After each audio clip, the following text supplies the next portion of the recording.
alegria retornar a esta casa, para sentir o carinho, sentir esta atmosfera tão positiva, né, que nós encontramos aqui. E aqui nós recebemos o carinho não só dos encarnados, mas também dos desencarnados, né, que aqui estão e que nos acolhem com tanto carinho, nos auxiliam tanto nas nossas necessidades. Nós também damos as boas-vindas a todos esses nossos companheiros que aqui estão no mundo espiritual, que vêm também para acompanhar a nossa exposição, vêm para aprender um pouco mais, que sejam todos muito bem-vindos a esta Casa de Jesus, onde nós sempre buscamos trazer algum ensinamento do Cristo dentro do Evangelho segundo o Espiritismo, uma vez que o Evangelho tem conhecimentos assim, lições para nós de um tamanho impressionante, mas são parábolas. Então, parábolas são alegorias, é um sentido figurado, então isso faz com que nós tenhamos um pouco de dificuldade na compreensão delas. E como nós nos valemos da doutrina espírita para conseguir compreender, e a doutrina espírita nos diz que nós precisamos ter aquela fé raciocinada, nós precisamos ter a lógica, ser o bom senso no entendimento de qualquer ensinamento, inclusive do Cristo, aliás, principalmente do Cristo, porque dentro dessas parábolas do Cristo, dessas alegorias, nós encontramos ensinamentos muito profundos. E hoje nós vamos discorrer um pouco sobre o item número 1 do capítulo 18 do Evangelho. O item número 1 tem como título Parábola do Festim de Núpcias. Essa parábola, dita por Jesus, foi relatada por Mateus no capítulo 22, dos versículos de 1 a 14. Então ele nos diz: Jesus, falando ainda por parábolas, lhes disse: o reino dos céus é semelhante a um rei que, querendo realizar as núpcias de seu filho, enviou seus servidores para chamar às núpcias aqueles que foram convidados, mas eles se recusaram a vir. Ele enviou ainda outros servidores com ordem de dizer de sua parte aos convidados: eu preparei-me o jantar, fiz matar meus bois e tudo o que havia feito cevar. Tudo está preparado, vinde às núpcias. Mas eles não se preocuparam e se foram, um à sua casa de campo, o outro ao seu negócio. Os outros se apoderaram de seus servidores e os mataram após lhes ter feito vários ultrajes. O rei, tendo sabido disso, se encheu de cólera e, tendo enviado seus exércitos, exterminou esses homens e queimou a sua cidade. Então ele disse aos seus servidores: o festim de núpcias está todo preparado, mas aqueles que haviam sido chamados dele não foram dignos. E depois nas encruzilhadas e chamai para as núpcias todos aqueles que encontrardes. Seus servidores, indo então pelas ruas, reuniram todos aqueles que encontraram, bons e maus. E a sala de núpcias ficou cheia de pessoas que se sentaram à mesa. O rei entrou em seguida para ver aqueles que estavam à mesa. E tendo notado um homem que não estava com a roupa nupcial, lhe disse: meu amigo, como entraste aqui sem ter a roupa nupcial? E esse homem permaneceu mudo. Então o rei disse aos seus servos: atai-lhe mãos e pés e lançai-o nas trevas exteriores. Aí haverá pranto e ranger de dentes, porque há muitos chamados e poucos escolhidos. Essa frase, muitos chamados e poucos escolhidos, é o título do capítulo 18, que é esse que nós estamos vendo. Então, como nós estamos falando de parábola, de alegoria, de sentido figurado, então vamos começar entendendo. Então, parábola do festim de núpcias. Parábola já sabemos o que é, né? É uma fala alegórica, é uma fala no sentido figurado. Já sabemos o que é parábola. Festim é uma grande festa. Núpcias, sinônimo, bodas, casamento, tanto que em algumas traduções do Evangelho nós temos, parábola das bodas. Então, bodas, casamento, núpcias são três palavras sinônimas. Então aqui o que nós temos? Nós temos aqui um ensinamento do Cristo que diz respeito à união, né? Porque casamento é união. E quem se une? Quem se une? Pessoas que têm afinidades, pessoas que comungam dos mesmos gostos, pessoas que comungam dos mesmos sentimentos, dos mesmos pensamentos. Então nós já percebemos aqui que essa parábola está dizendo respeito à união. Então é o convite para estarmos juntos. É disso que a parábola trata.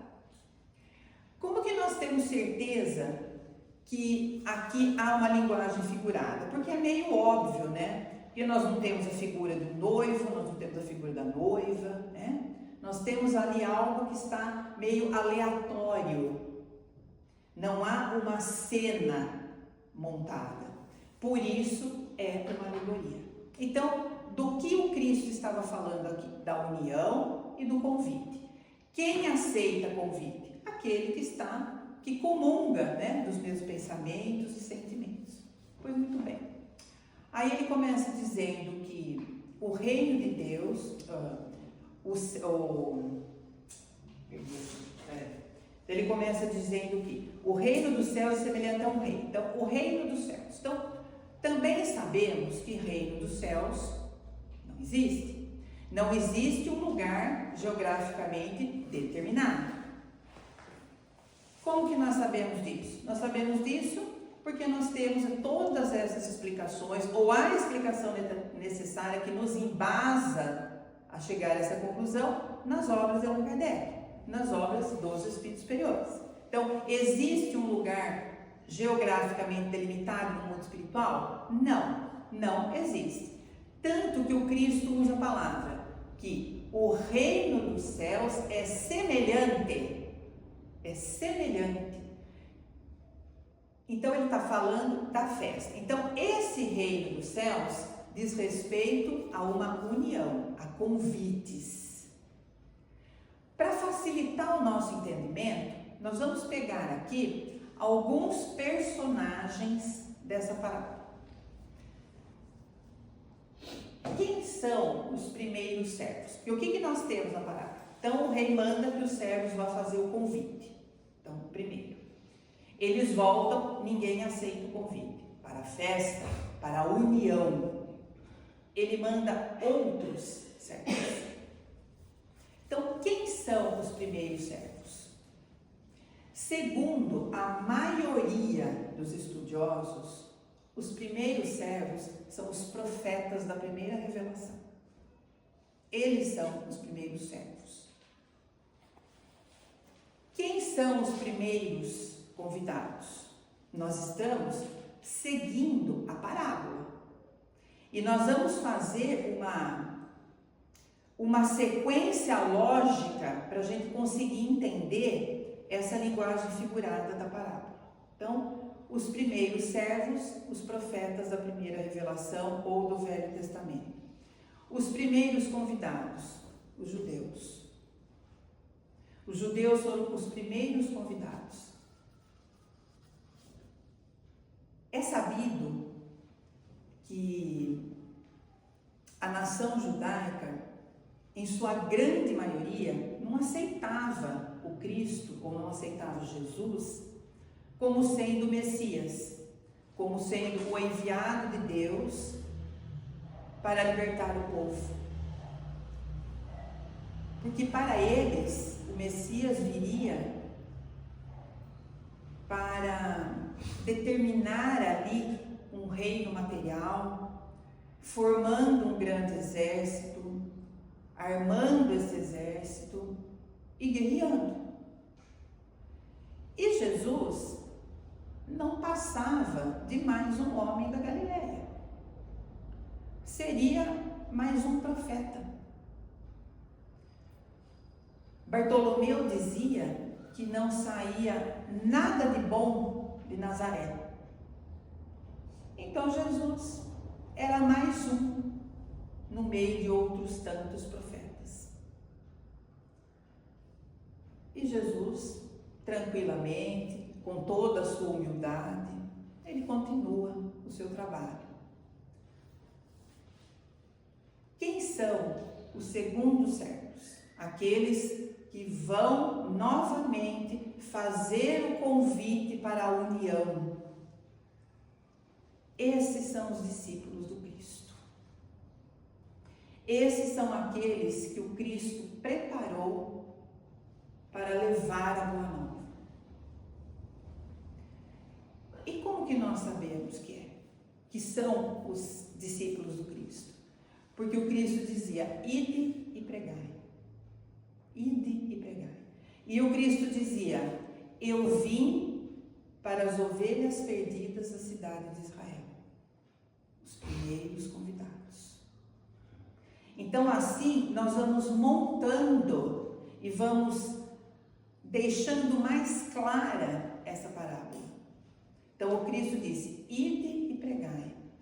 Os segundos servos são os seus discípulos. Aqueles que agora saem em busca de todos.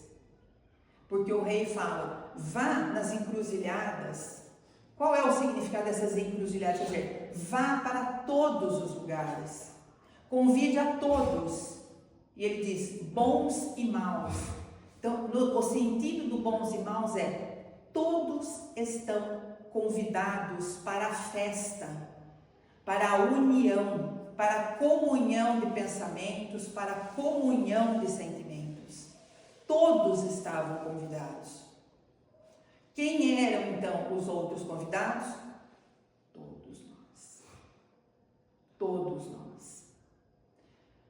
Quando Cristo dizia, ide e pregai, quem que nós temos, né? Que são aqueles vultos mais conhecidos nossos, né? Que estavam ali mais próximos da Boa Nova, próximos do Cristo, porque o Cristo continuava com os seus ensinamentos. Ele preparava os discípulos para levar a Boa Nova e para levar a todos em todos os lugares. É este o significado da parábola. Vá nas encruzilhadas ou nos lugares mais longínquos, porque todos são convidados, independentemente da crença de cada um. Porque o Cristo não trouxe nenhuma religião. As religiões foram criadas pelos homens. Ele não trouxe. Ele trouxe este convite. O convite foi feito a todos nós. E esta expressão reino dos céus, de onde veio? Essa expressão foi criada por João Batista. E Jesus se apropriou dela e utilizou essa expressão muitas e muitas vezes. Muitas e muitas vezes. E por que ele usou essa expressão?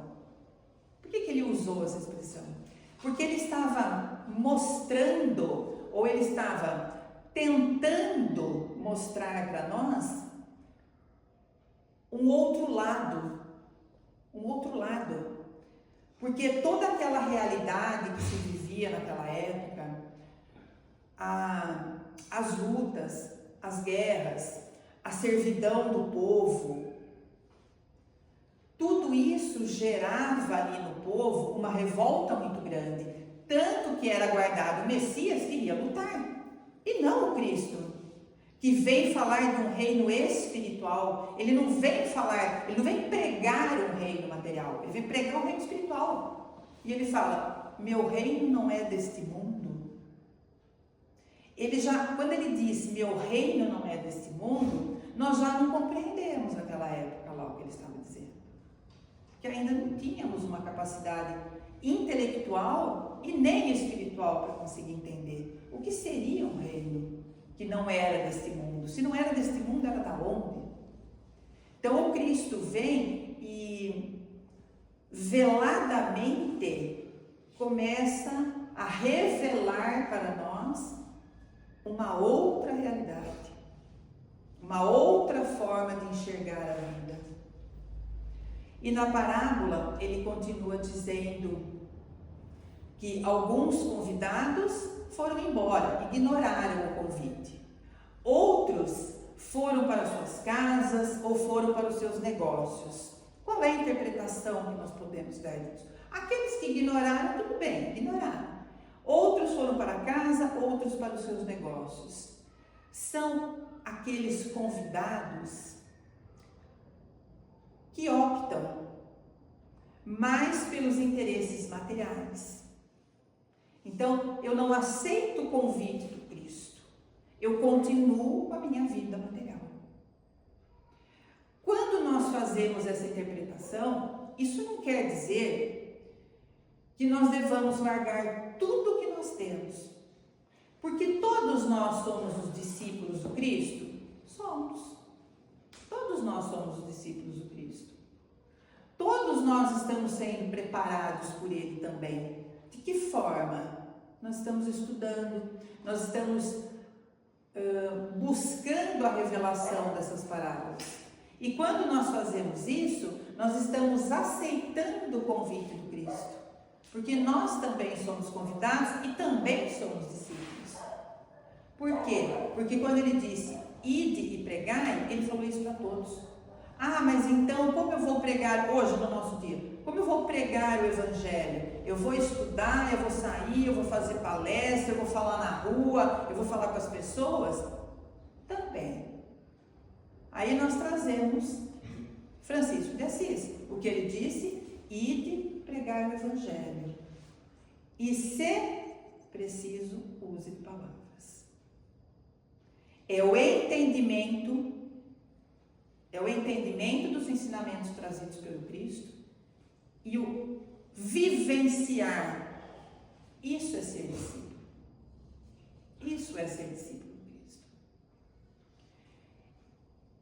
Aqueles, então, que escolhem o lado material ao espiritual, não significa que nós devemos largar tudo.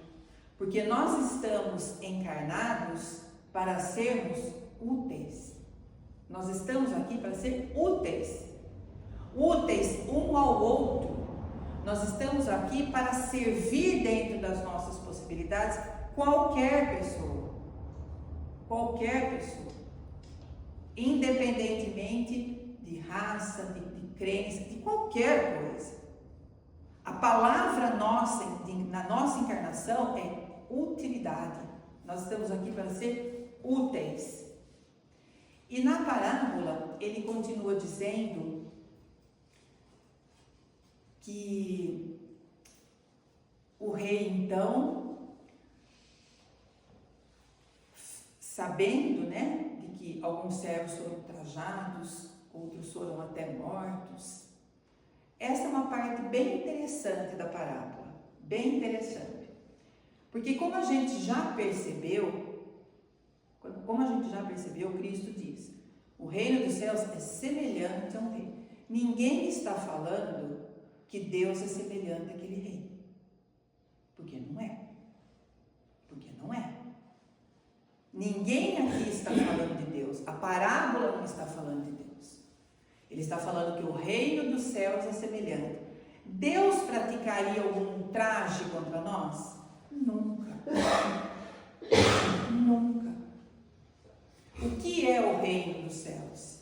O reino dos céus é semelhante a este rei, esta alegoria que Jesus trouxe. O reino dos céus é algo que nos convida a entrarmos nessa comunhão de pensamentos, de sentimentos, em união.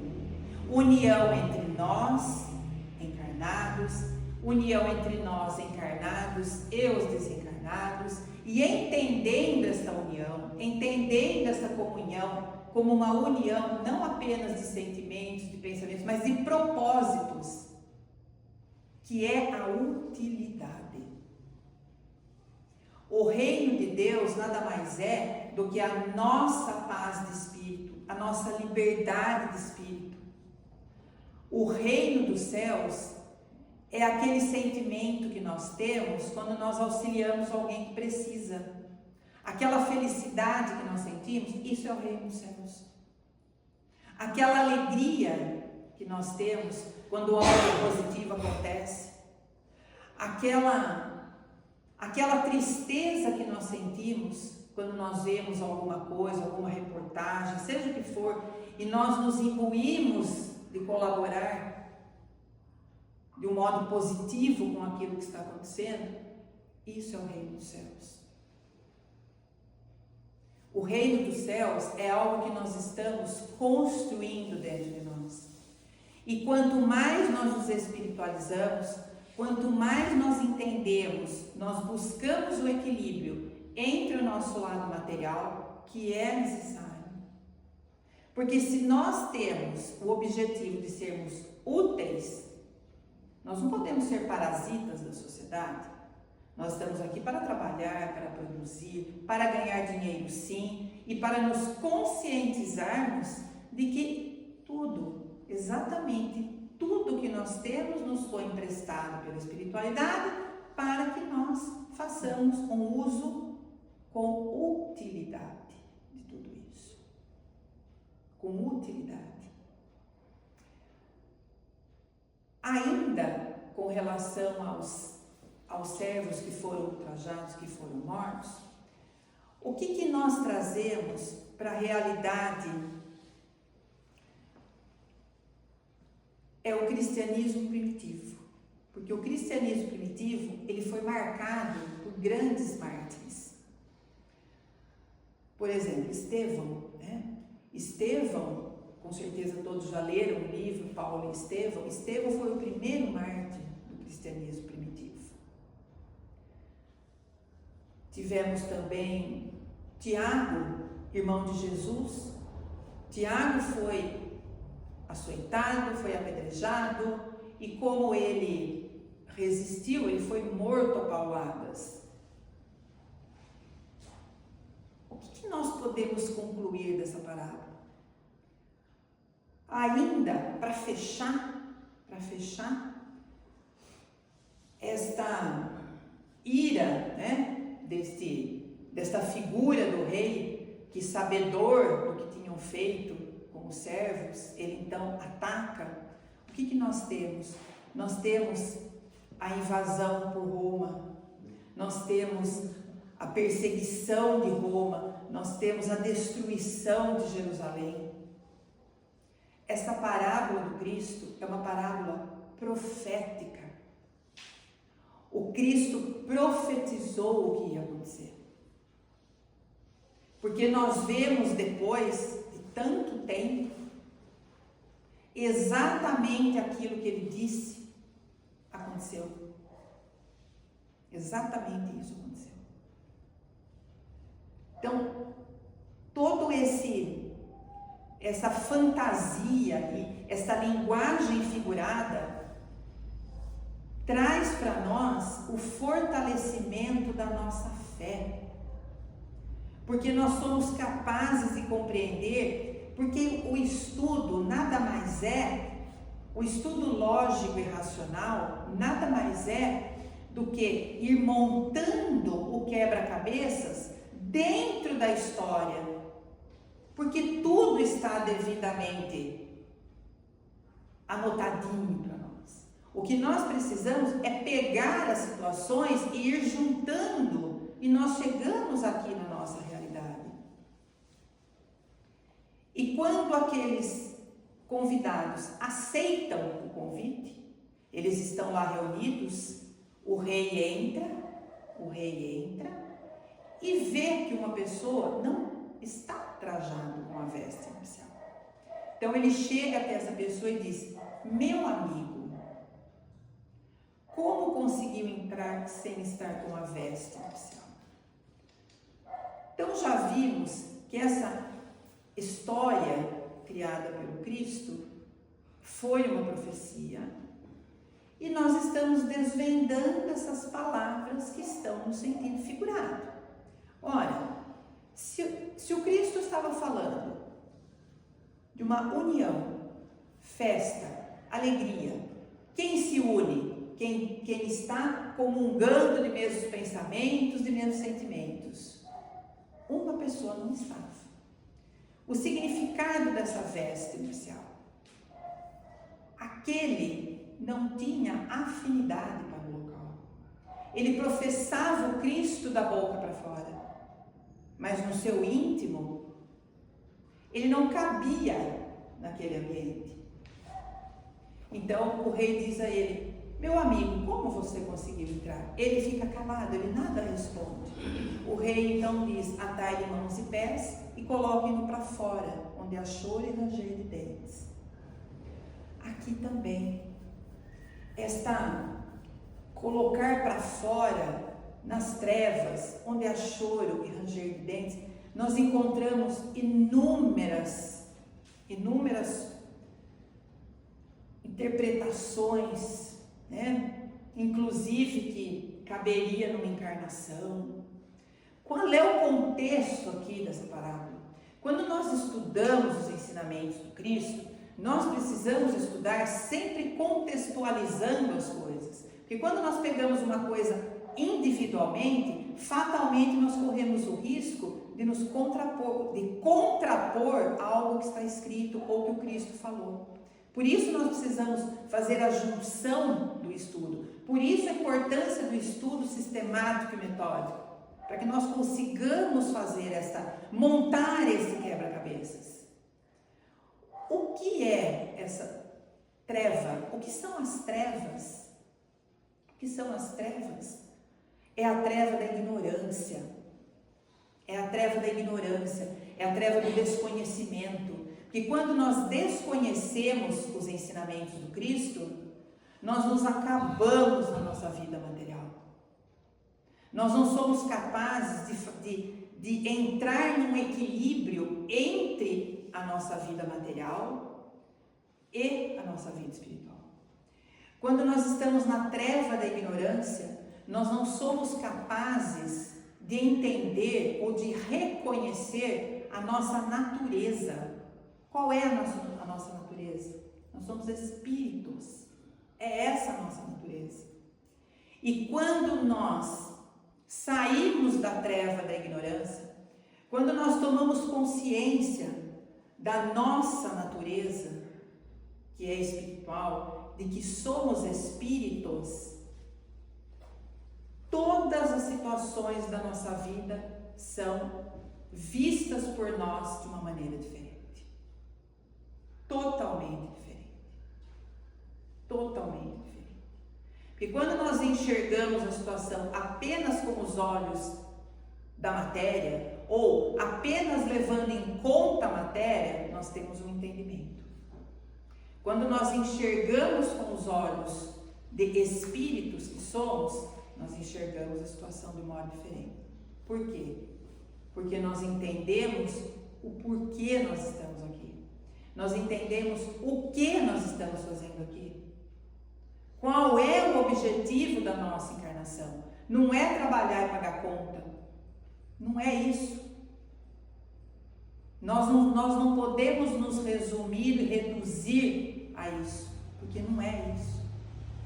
Treva da ignorância. Quando nós estamos na ignorância, nós estamos travados, nós estamos amarrados, nós não conseguimos ampliar a nossa visão das situações. E como consequência, choro e ranger de dentes. Quando nós não temos uma visão ampliada, nós entramos no estado de sofrimento. Quanto mais ignorantes nós somos, mais nós sofremos. Nós, que somos espíritas, nos valemos da doutrina espírita para conseguir compreender as falas do Cristo. E a doutrina espírita também traz para nós, como ela mesma, nos cobra a racionalidade e o bom senso, ela também fecha em todas as situações que nós estudamos os ensinamentos do Cristo à luz da doutrina espírita. Ela também se fecha junto. Por quê? Qual é esses ensinamentos que nos tiram das trevas?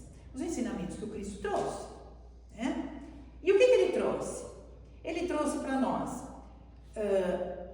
a existência de um único Deus, a imortalidade da alma, pluralidade dos mundos, pluralidade das existências, a comunicabilidade, né, entre nós, chamados encarnados e os chamados desencarnados. Ele trouxe tudo isso para nós de uma forma velada, através das parábolas. Através das parábolas. E o que é a doutrina espírita? Quais são os 5 principais princípios da doutrina espírita? São 5. Exatamente o resumo de tudo o que o Cristo trouxe. O primeiro princípio da doutrina espírita, a existência de Deus. O segundo, que somos imortais. Cristo falou. Pluralidade dos mundos. Cristo disse, há muitas moradas na casa do Pai. Pluralidade das existências. João Batista e Elias, vocês não o reconheceram. A comunicabilidade entre nós, a mediunidade. Então a doutrina espírita, ela tem todo o material de que nós necessitamos para a compreensão dessas alegorias. E na última frase dessa parábola, Mateus diz, muitos os chamados, poucos os escolhidos. Por que muitos os chamados? Porque todos nós aceitamos o convite do Cristo, independentemente da religião que nós professemos. Uma casa espírita recebe católicos, recebe evangélicos, recebe protestantes, porque o papel da doutrina espírita é ampliar a nossa visão. O papel da doutrina espírita não é fazer proselitismo. O papel da doutrina espírita é ser uma ferramenta útil para a nossa compreensão. E qual é o significado muitos os chamados, poucos escolhidos? Todos nós fomos chamados. Aceitamos o convite para esta grande festa, para esta comunhão de pensamentos e de sentimentos, para esse casamento. Casamento é união. Todos nós aceitamos. Todos nós aceitamos. Por que poucos os escolhidos? Porque a espiritualidade achou um mais bonitinho, o outro mais feinho, escolheu o mais bonitinho? De jeito nenhum. Aí trazemos, olha aí, uma outra frase do Cristo. A cada um segundo as suas obras. É por isso que quando nós estudamos, nós precisamos fazer esta contextualização das falas do Cristo. Porque senão nós pegamos uma coisa aqui, nós pegamos outra lá. Não. É preciso fazer uma contextualização para conseguir chegar num resultado de entendimento lógico e racional. Qual é o convite do Cristo para nós?